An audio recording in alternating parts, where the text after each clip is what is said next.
All right. Hello again, everybody. This is getting towards the end of the semester.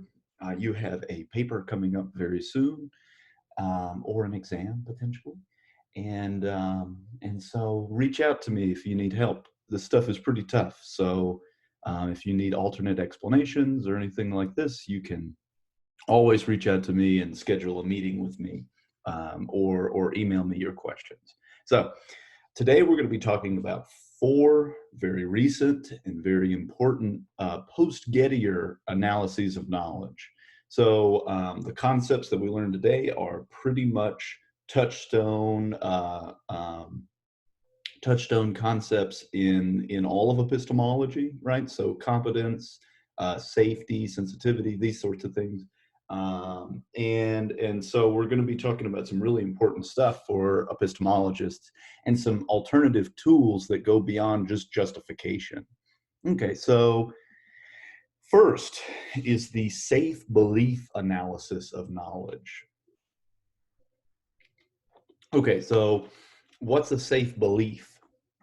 A safe belief has two debatable definitions. First, a safe belief is a belief held in a way that couldn't easily yield a false belief, right? So if it's possible for you to very easily have been wrong about what it is that you believe, your belief is unsafe.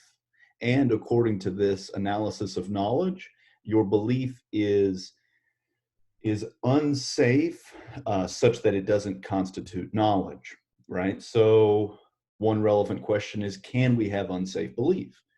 Can we know something if we very easily could have been wrong about that thing? So this is the one of the central questions for this analysis. Now, the other definition of safe belief is that a belief is true in all nearby possible worlds. Now, remember we talked about, when we were talking about God, we talked about possible worlds. These are states of affairs that are more or less like our own, right? States of affairs that are more like our own are closer possible worlds, right? Whereas other possible worlds where, say, nothing exists, those are like really far away. In terms of the number of propositions that you have to change the truth value of to get to that world, right? So there's a possible world where I believe something B, right? And there might be near or far away worlds in which B is false. And so the idea here is that if in all the nearby possible worlds B is true, then I have a safe belief, right? Or in all the possible worlds that are nearby where I do believe B is true. Okay. So a safe belief is essentially a belief that could not easily be false, right? So, for example, think about fake barn country. Safe barn country is kind of the motivation for the safe belief stuff. So I'm looking at the one real barn and I say, look, that's a barn right there. We might say that my belief is unsafe because I very easily could have been looking at a fake barn and come to a false belief that the thing that I'm looking at is a fake, is a real barn, right? So my belief that I'm looking at a real barn could have very easily been false, depending on where I stopped in fake barn country, right?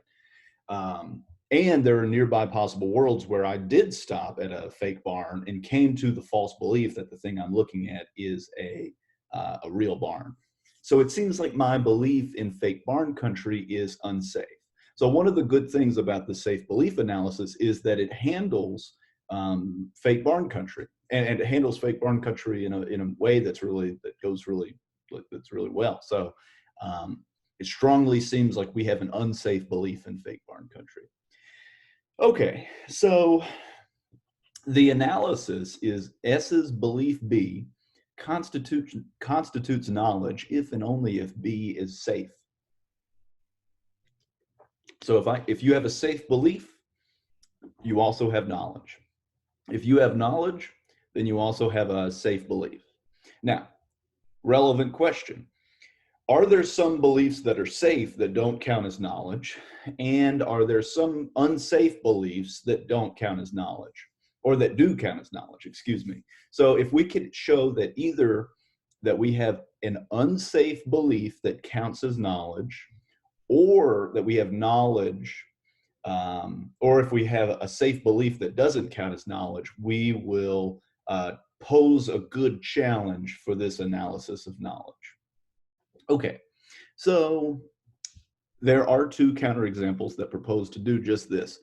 The Halloween party example proposes that the safe belief analysis is too strong, meaning that there are some instances where we have unsafe knowledge. We can believe something unsafely and we still get knowledge anyway. So what it tries to do is it tries to say that it attacks from the right to left way, right? So we can deny the right hand side and then have the left hand side. And then brain lesion says that, okay, look, it goes from the left to right, yeah. And it says that, look, we can have a safe belief without having knowledge. Okay, so both directions are challenged.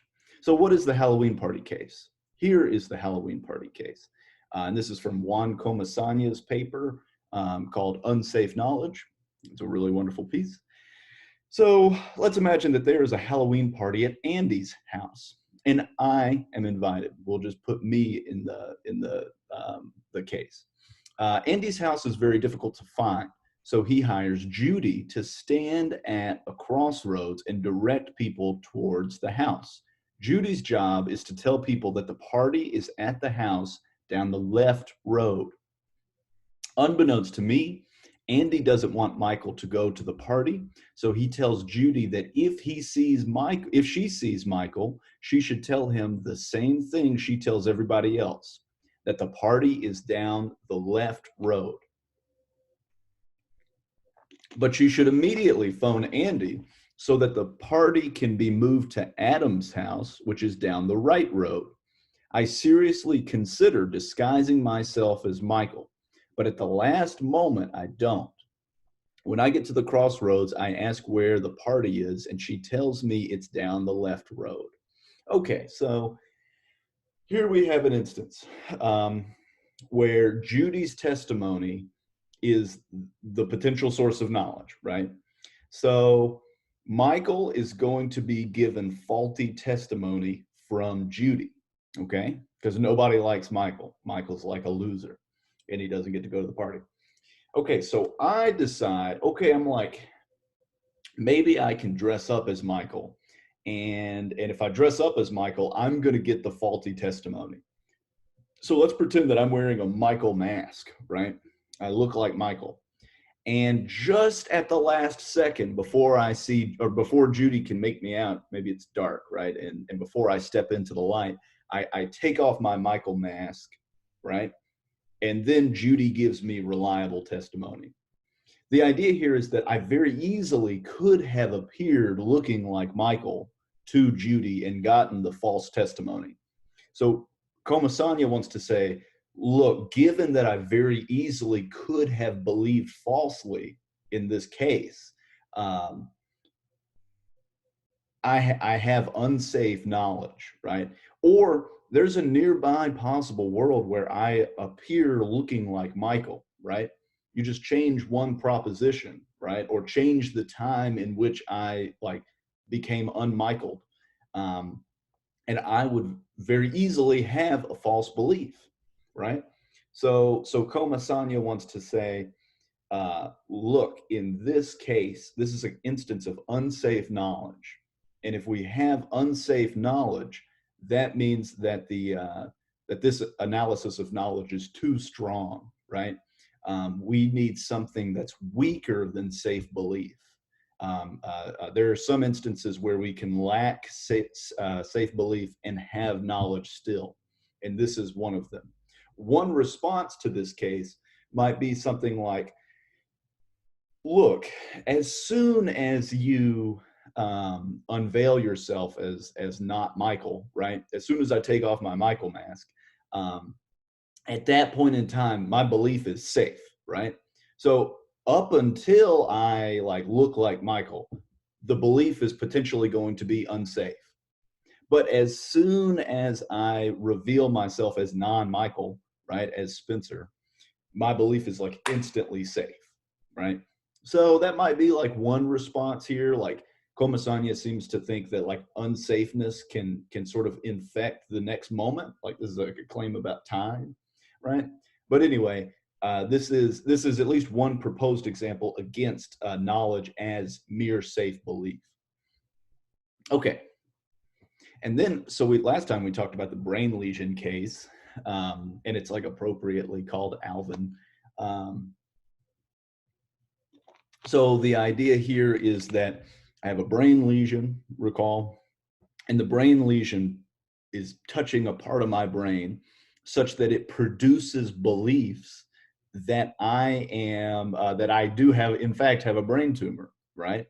And let's suppose that given the nature of this brain lesion, it's safe, right? It couldn't easily have been that the brain tumor made me believe something else.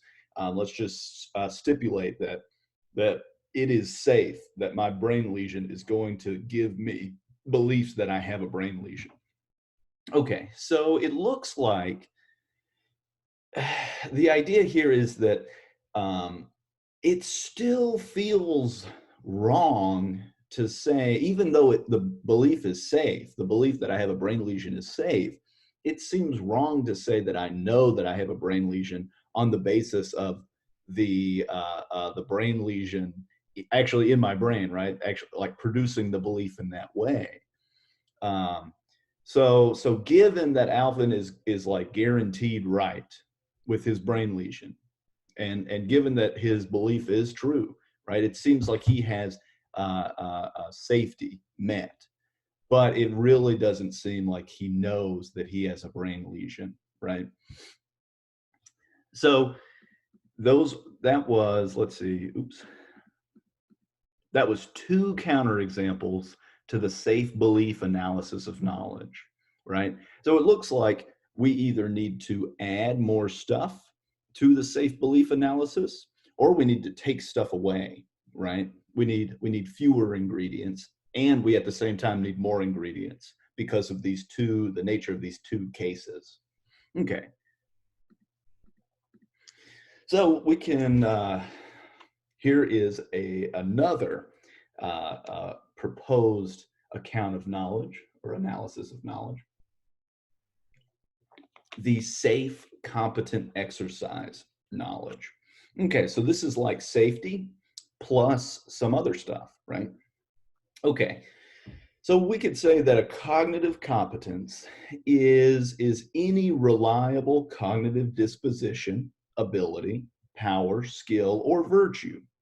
Okay, so what are all those things, right? Well, these are like cognitive capacities, right?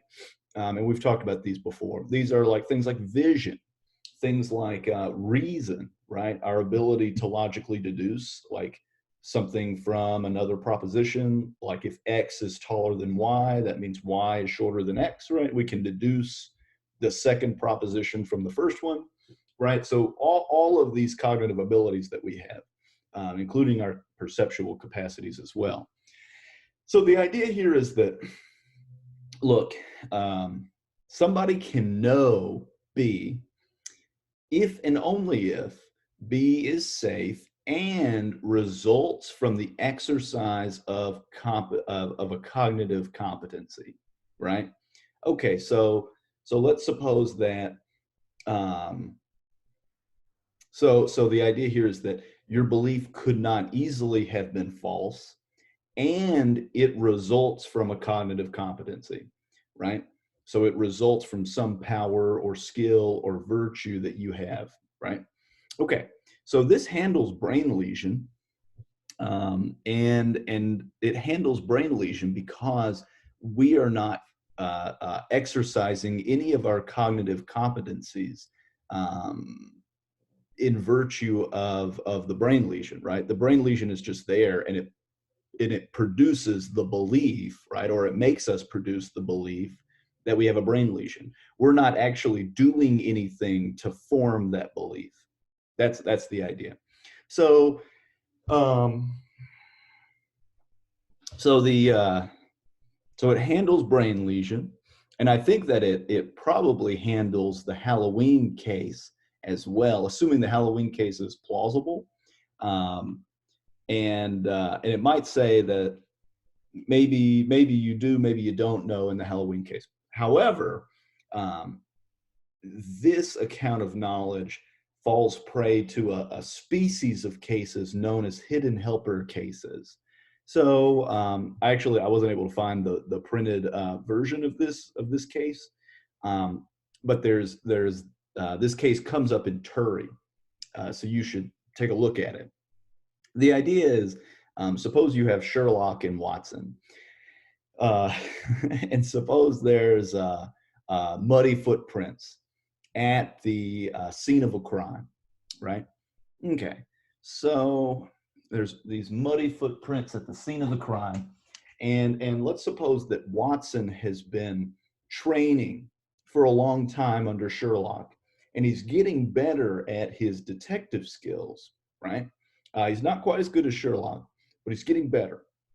So he looks at these footprints and he says, okay, look, these footprints were made by somebody that limped, that walked with a limp, right? So he's, the killer's kind of hobbling, right? And leaving footprints behind him. Okay. So Sherlock, who's much better at this than Watson is, looks at the footprints and realizes they're made by somebody who is pretending to walk with a limp, right? So Sherlock knows that these footprints were made by somebody who wasn't really crippled, but who was pretending to be crippled in order to trick the two of them. Okay. And let's suppose too that Sherlock is really overwhelmed and impressed by Watson's ability to discern footprints, right? His detective abilities. And so what he does is he figures out who the killer is, and he finds the killer and kicks him really hard in the knee such that they walk with a limp. So what he does is he makes Watson's belief that the killer walks with a limp true, right? So at the time when Watson when Watson forms the belief that the killer walks with a limp, the belief is false. But Sherlock goes and finds the killer and makes that belief true, right? So we might say, and let's just suppose that this is a safe belief, right? Sherlock was always going to go find the killer, right? Or in all nearby possible worlds, Sherlock is going to go find the killer. And let's suppose that looking at the footprints and figuring out that the killer walks with a limp is an exercise of competency on behalf of Watson, right? So his ability to distinguish crippled footprints from non-crippled footprints, that is a virtue or power or skill that he has, and he's exercising it. But we can't. It seems like we shouldn't subscribe like a knowledge claim to Watson, in part because Sherlock has just gone to make his belief true, and so it's not like a luck issue here. Rather, it's an intuition that we have to have. It seems like Watson doesn't know that the killer walks with a limp because somebody just made the belief true, right? And there are other versions of this case that involve something like a thermostat, and when you believe that the thermostat is whenever you believe that what the temperature of the room is, the thermostat changes to fit your belief, right? It seems like knowledge can't do that.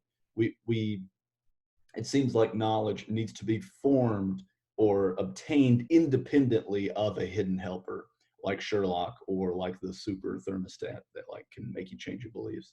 or that like fits the room to your belief. Okay, so it looks like our account of knowledge needs to have something more, right? It looks like in order to sidestep hidden helper cases, we need to add more things or change something about our account of knowledge.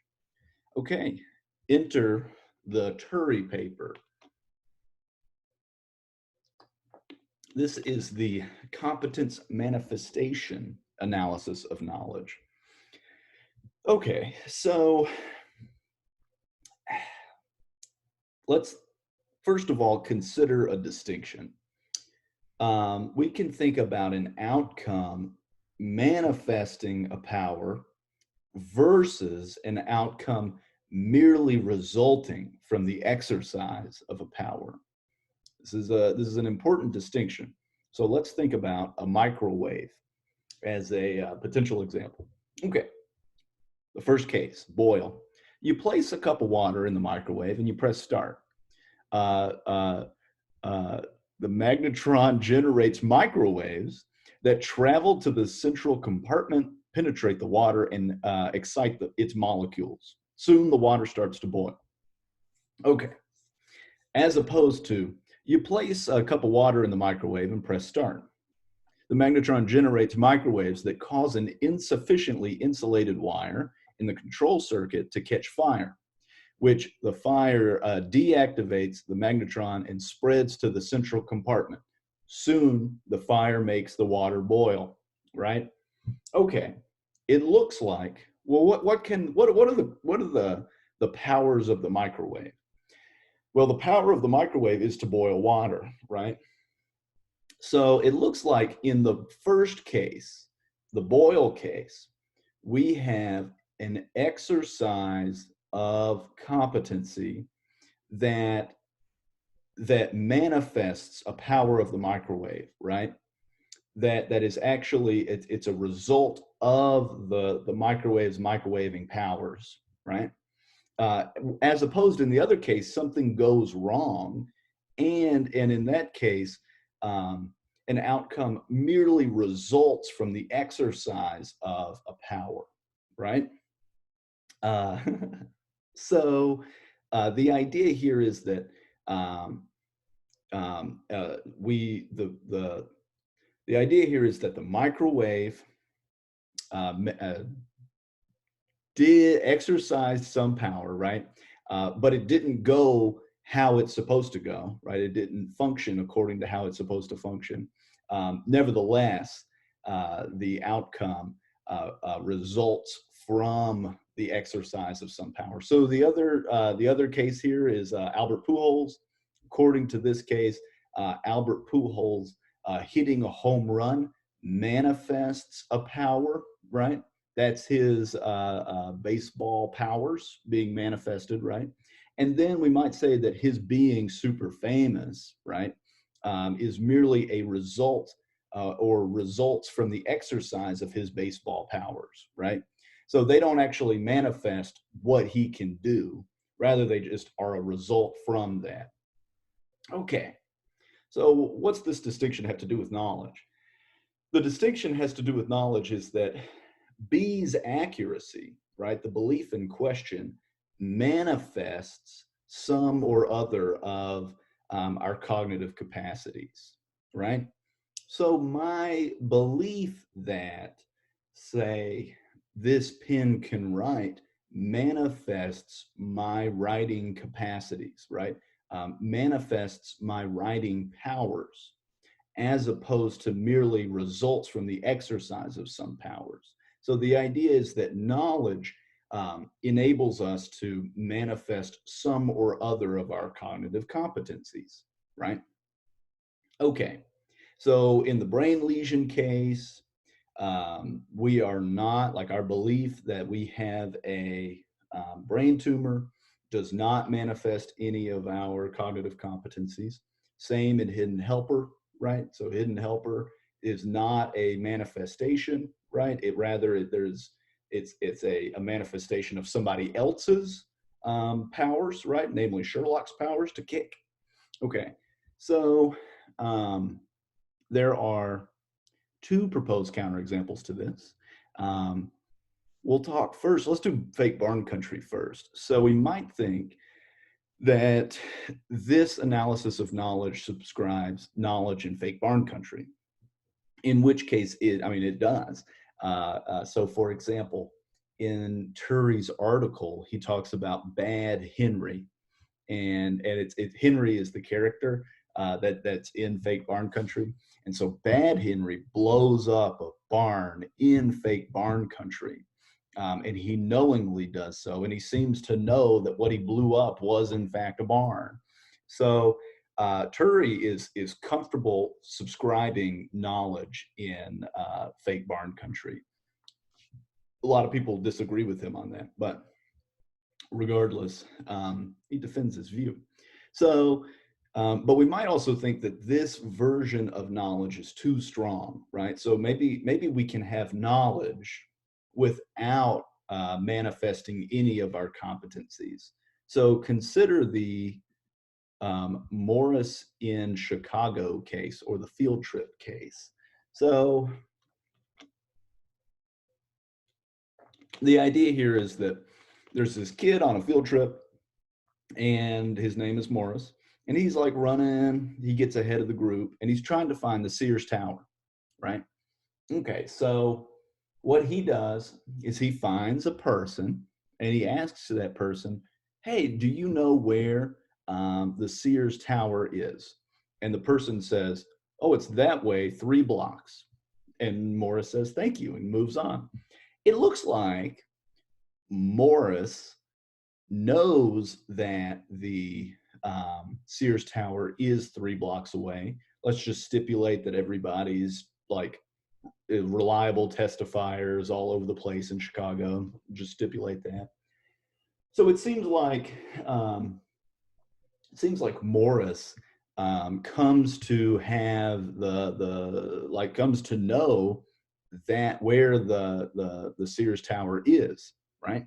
So it seems like, but it also seems like he doesn't manifest any of his competencies in order to obtain that belief, right?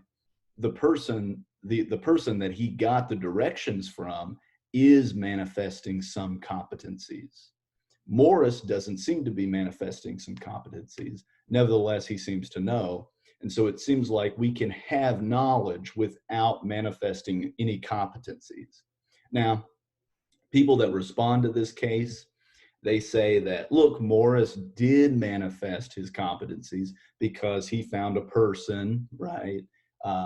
He didn't find somebody that was obviously drunk. You know, he didn't ask a light pole. He didn't ask a dog, right? He found a reliable person, and asked that person, used his language capacities to ask where the Sears Tower is. So he's manifesting all sorts of competencies.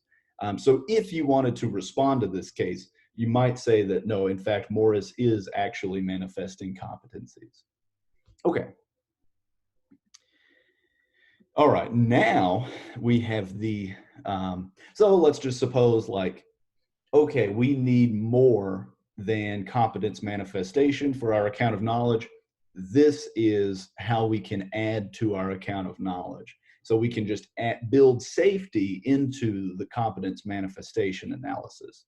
So let's suppose that S's belief B constitutes knowledge if and only if B is safe, that is, couldn't easily be false, and B's accuracy manifests some or other of S's cognitive capacities, right? So we get the manifestation and we get the safety together, right? So in whoops, this says fake barn country. Should be fake barn country.